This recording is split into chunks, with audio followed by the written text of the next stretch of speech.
Assalamualaikum warahmatullahi wabarakatuh. Semoga kita semua hari ini dalam keadaan sehat walafiat serta selalu dalam lindungan Allah Subhanahu wa taala. Oke, mari teman-teman kita lanjutkan materi kita hari ini, yaitu tentang identifikasi risiko atau diagnosis risiko. Kalau kemarin kita sudah membahas secara umum, secara komprehensif apa itu risiko, kemudian apa itu manajemen risiko, kemudian di sana sudah kita klasifikasikan dari sifat, kemudian dari jenis, kemudian karakteristiknya. Sekarang kita akan mulai melangkah memasuki dari manajemen risiko itu sendiri.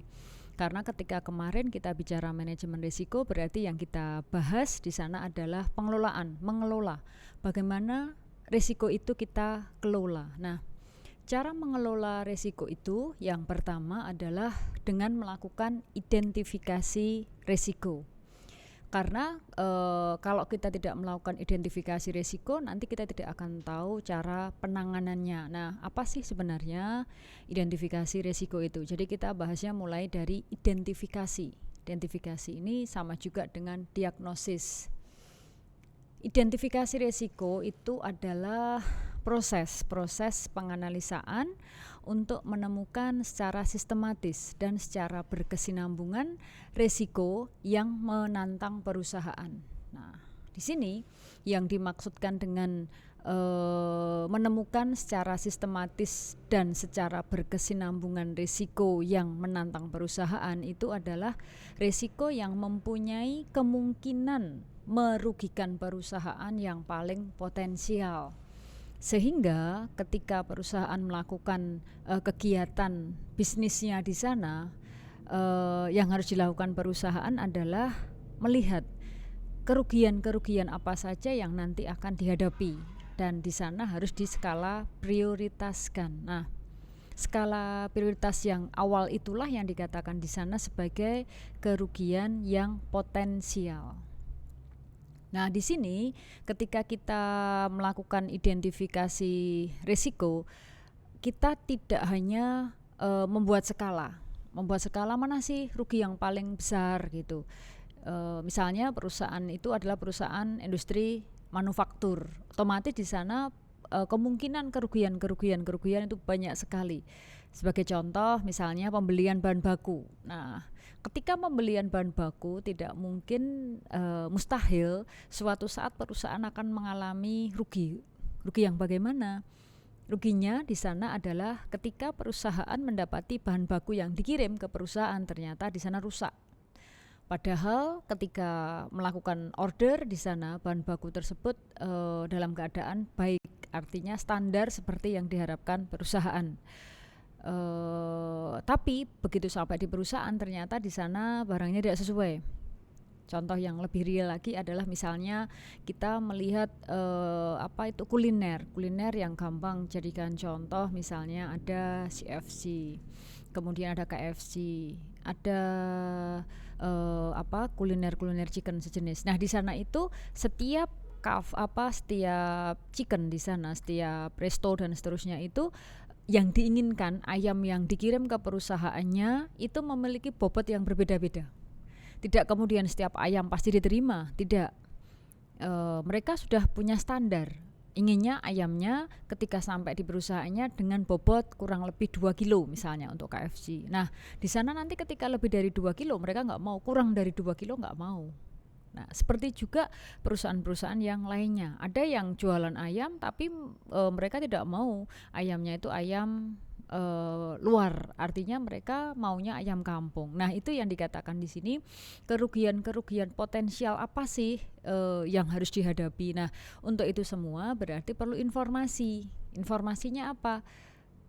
Kalau berkaitan dengan bahan baku, berarti yang difikirkan adalah di mana, dari mana perusahaan bisa mendapatkan sumber bahan baku yang terbaik dan dipercaya oleh perusahaan kita. Supplier mana yang memiliki potensi di sana paling memberikan servis yang memuaskan. Itulah yang dipilih. Nah, sehingga di sini informasi-informasi yang berkaitan dengan proses produksi perusahaan, entah itu perusahaan apapun di sana, itu sangatlah penting. Bukan hanya perusahaan yang memproduksi produk barang, tapi juga jasa.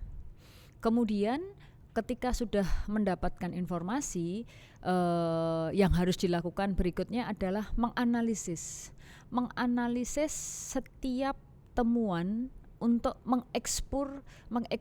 Nah, di sini yang dimaksudkan dengan mengekspor di sini adalah mengeksposur di sini adalah menekan tingkat kerugian agar kerugian itu tidak menjadi kenyataan. Tapi kalau tidak menjadi, andaikan sampai menjadi kenyataan di sana, kenyataannya itu lebih kecil daripada tingkat kerugian yang seharusnya terjadi.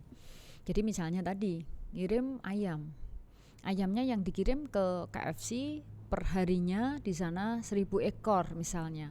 Nah, 1.000 ekor itu kalau nanti sampai terjadi ketidaksesuaian dengan standar yang diinginkan, paling enggak di sana 10% lah maksimal. Jangan sampai di sana di atas 10%, apalagi sampai 50% dan seterusnya.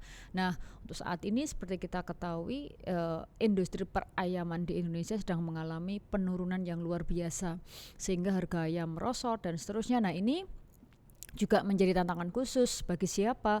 Bagi para pengusaha ternak ayam, baik itu ayam kampung maupun ayam luar, artinya ayam lihor ya kalau di sini sering dikenalnya. Nah, terutama di sini yang sangat-sangat terpuruk itu adalah industri ayam petelur. Mengapa? Karena di sana semakin banyak kompetitor yang hadir, sementara daya beli masyarakat saat ini semakin menurun. Menurunnya daya beli masyarakat terutama faktor utamanya adalah karena pandemi corona saat ini yang belum usai, terutama di Indonesia. Nah, di sini tidak hanya bahan baku, identifikasi risiko itu juga bisa kita lihat dari kemampuan tenaga kerja. Dari sekian tenaga kerja yang ada, kita harus memiliki catatan sebagai seorang manajer risiko. Siapa sih karyawan yang sering teledor? Itu harus ada catatannya. Jangan sampai ketika perusahaan mengalami kerugian dari sisi penanganan mesin, kemudian penanganan proses produksi, tapi di sana diabaikan, dalam arti rusak ya udah nanti tinggal kita benahi, bukan seperti itu. Tetapi di sana harus ada catatan khusus. Siapa sih karyawan bagian maintenance di sini sebenarnya? Siapa sih yang seharusnya melakukan evaluasi berkala di setiap periodenya? Nah, seharusnya seperti itu, sehingga akhirnya kecerobohan karyawan yang ada di sebuah perusahaan itu bisa diminimisir. Karena apa? Ada catatan-catatan sehingga akhirnya karyawan-karyawan yang sering melakukan kecerobohan itu bisa paling enggak awalnya didekati dulu. Kemudian tahap yang berikutnya diberi sanksi. Ketika sanksi 1, 2, 3 sudah tidak mempan lagi, nah disitulah perusahaan harus tegas antara melanjutkan dengan konsekuensi kondisinya memang seperti itu, atau memang di sana harus dilakukan pemutusan hubungan kerja. Kemudian di lain pihak, saat ini yang benar-benar terjadi adalah situasi resesi ekonomi yang mengglobal. Nah, hal inilah yang nanti mengakibatkan perusahaan harus benar-benar mengambil keputusan yang luar biasa sangat berat. Ketika sebuah bisnis dilanjutkan, pasti di sana berhadapan dengan kendala-kendala. Kendala yang utama adalah seperti yang sudah saya sebutkan di awal tadi, yaitu penurunan daya beli masyarakat. Nah, padahal ketika perusahaan berdiri, pasti di sana itu adalah invest dari sang owners. Nah, sementara ketika investasi yang dilakukan di sana meleset, daya beli masyarakat semakin menurun, seperti halnya sekarang kita lihat di mal-mal. Banyak sekali mal sekarang tenan-tenannya di sana sepi, bahkan tutup dan seterusnya. Ataupun kalau andaikan buka, mereka juga mau tidak mau harus tetap bayar sewa ruang, beli persediaan bahan baku dan lain sebagainya, bayar tenaga kerja. Nah, disitulah yang dimaksudkan di sini bahwa resesi ekonomi ini nanti akan berputar, akan melingkar, semuanya akan terkena efeknya. Nah, disinilah yang dikatakan bahwa identifikasi risiko itu tidak hanya ini pandemi rugi, bukan, tetapi ruginya itu permasalahan utamanya dari mana, apa yang bisa kita lakukan dari permasalahan itu.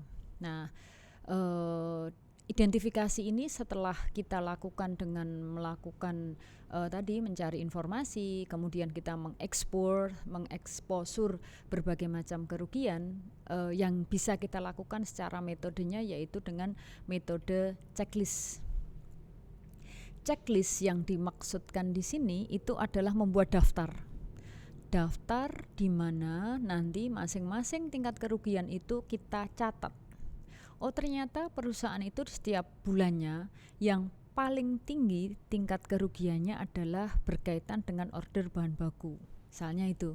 Ternyata nomor 2 di bawahnya adalah kebutuhan air, misalnya. Kemudian yang ketiga di sana adalah kecerobohan karyawan. Nah, itu yang dikatakan checklist, sehingga checklist itu adalah membuat daftar.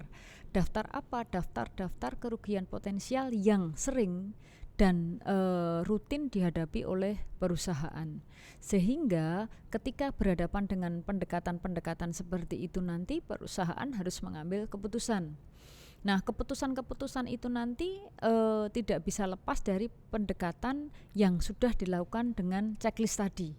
Artinya ketika checklist berarti kita mempunyai pendekatan yang sifatnya sistematis, yaitu pendekatan yang berurutan. Berurutan bagaimana? Berurutan di sana adalah mengkategorikan kerugian yang paling potensial atau yang paling merugikan hingga kerugian di sana itu mempunyai tingkat potensial yang rendah.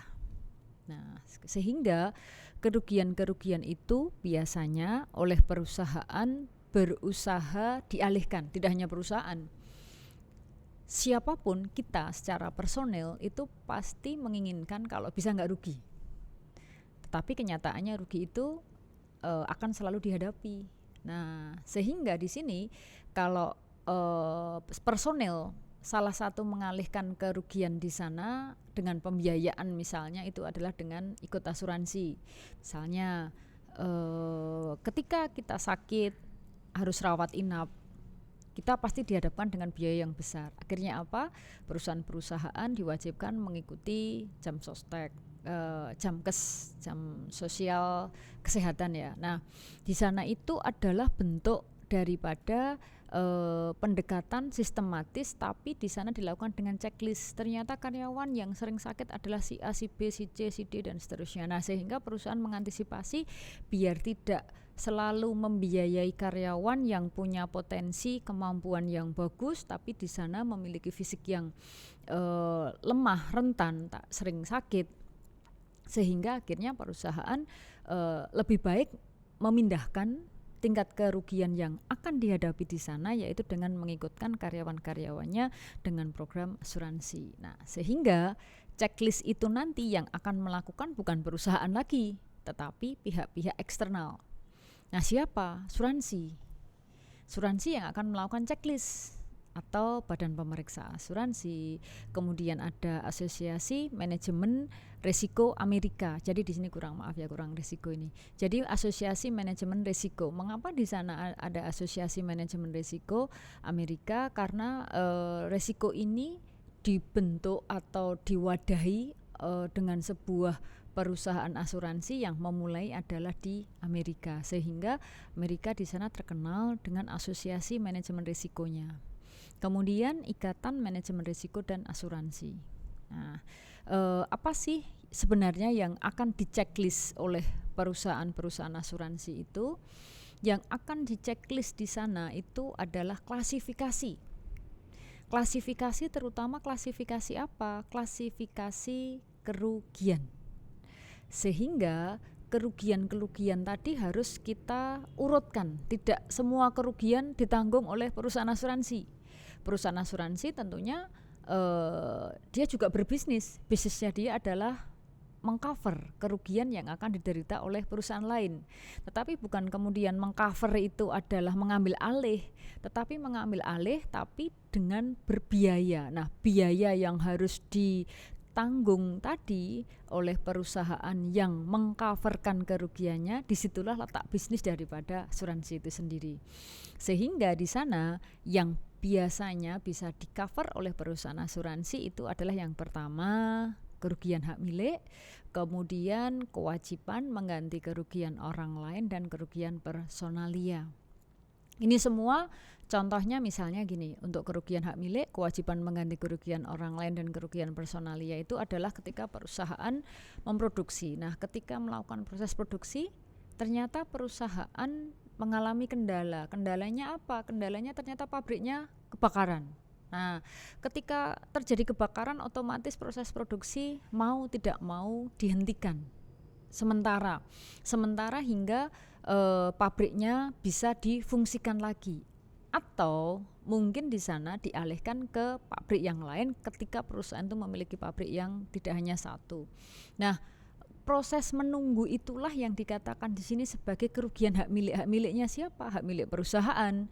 Sehingga perusahaan asuransi ketika sudah mengcover perusahaan yang menghadapi kebakaran tadi, ya harus wajib mengganti kerugian yang dialami oleh perusahaan tersebut. Nah, di sana nanti akan mengcover beberapa kerugian, ya kerugian secara personalia, kerugian secara corporate perusahaan, seperti itu. Personalia apa contohnya? Misalnya per person, per orang. Ternyata ketika terjadi kebakaran karena perusahaan itu perusahaan petasan misalnya, siapa yang menjadi korban? Pertama pasti di sana adalah tenaga kerjanya. Nah, di sanalah yang dikatakan kerugian personalia itu. Jadi korban tenaga kerja atau manusia itulah nanti yang harus di-cover oleh perusahaan asuransi. Kemudian yang berikutnya adalah kerugian corporate karena perusahaannya terbakar tadi. Walaupun terbakarnya di sana juga nanti akan diselidiki oleh perusahaan asuransi. Bisa nggak ya ini diganti gitu. Jadi nanti ada kategorinya di sana. Tidak setiap terjadi kerugian perusahaan asuransi harus mengganti. Harus dilihat ini karena faktor kesengajaan atau faktor ketidaksengajaan. Nah, disitulah nanti kita akan bahas lebih detail tentang asuransi nanti di materi yang akan datang. Nah, sekarang kita beralih ke checklist karena nanti untuk asuransi pengcoveran dibahas di bab berikutnya. Sekarang kita akan bahas tentang checklist. Checklist itu digunakan di sini wujudnya seperti apa sih? Nah, wujudnya yang pertama adalah kuesioner. Kuesioner analisis risiko. Ya, jadi ketika kita bicara kuesioner, berarti di sana ada daftar pertanyaan, bukan pernyataan ya, tapi pertanyaan. Daftar pertanyaan itu apa misalnya? Misalnya adalah karyawan sebuah perusahaan diikutkan asuransi. Nah, nanti ketika ada tim dari perusahaan asuransi mendatangi perusahaan tersebut akan membagikan kuesioner, membagikan lembar-lembar di mana lembaran tadi berisi beberapa pertanyaan. Pertanyaan yang pertama pasti berisi identitas diri. Namanya siapa, tempat tanggal lahir, alamat. Kemudian baru di bawahnya berkaitan dengan kesehatan. Pernahkah Anda memiliki riwayat penyakit? Nah, itu akan ada pertanyaan seperti itu. Pernahkah Anda dirawat di rumah sakit dalam 1 bulan atau 1 tahun terakhir? Anda pernah mengalami sakit apa? Pernah dirawat inap di rumah sakit mana? Nah, itu nanti akan ada pertanyaan hingga detail. Tapi pertanyaan itu dari atas hingga ke bawah itu sebenarnya esensinya sama, tapi dibuat dalam kalimat yang agak berbeda. Tapi sebenarnya tujuannya sama, untuk mengklarifikasi sebenarnya kita ini benar-benar sehat atau tidak, intinya itu.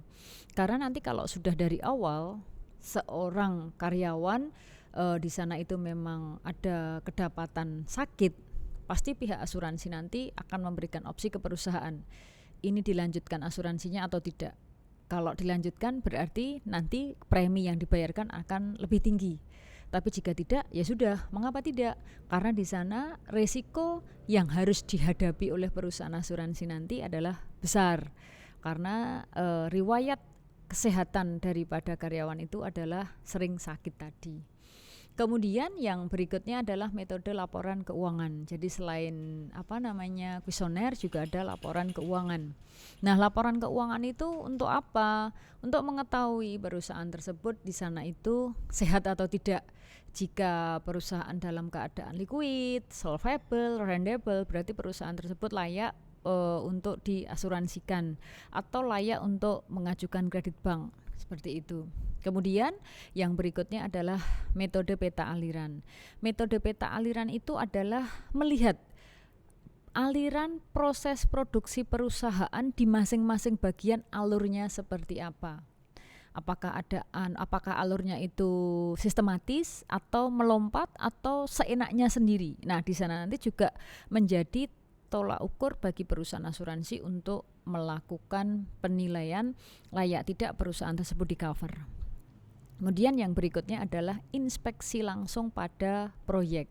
Nah, inspeksi ini dilakukan dengan melihat proyek tersebut layak atau tidak untuk di cover. Jika di sana berbahaya, ya andaikan dilanjutkan, pasti perusahaan asuransi meminta agar dibiayai premi dengan harga yang lebih tinggi. Kemudian adanya interaksi antar bagian itu di perusahaan tersebut berjalan dengan baik atau tidak. Jika di sana berjalan dengan baik, ya berarti bisa dilanjutkan, tapi jika tidak, ya sudah, berarti tidak bisa dilanjutkan. Kemudian juga harus dilihat perusahaan tersebut memiliki track record kerugian tidak di masa lalu. Ketika di sana memiliki track record kerugian, berarti kerugian di masa lalu itu penyebabnya apa? Karena faktor kesengajaan atau tidak disengaja.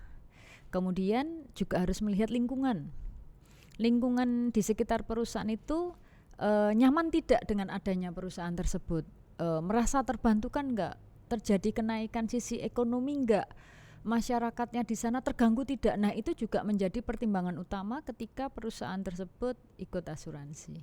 Nah, ini adalah tahapan terakhir daripada identifikasi risiko, sehingga ketika identifikasi risiko itu sudah dilakukan secara menyeluruh, perusahaan nanti bisa melanjutkan ke tahap berikutnya dari manajemen risiko, yaitu tahap pengukuran risiko.